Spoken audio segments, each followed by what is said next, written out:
Well, folks, I made flop bread. What I tried to do was stick one pan on top of another so I would get a square loaf instead of it, rising up and going over the side. Well, this is what happened. Just a second. Here's the other side.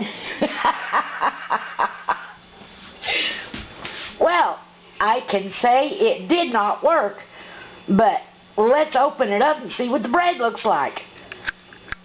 Oh, there's my wieners we're going to have. Well, there it is with one part taken off. I can say that's a disaster.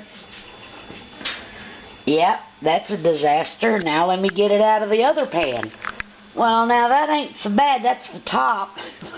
It's kind of floppy. Like me. Oh, geez, one big old hole there. Well, let's see what it tastes like. I shouldn't be messing with it when it's this hot.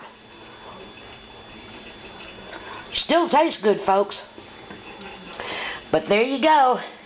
There's my floppy bread. Bye. Y'all, this part here, this crunchy part, that's pretty good. I'll use those pieces as hot dog buns. Good idea.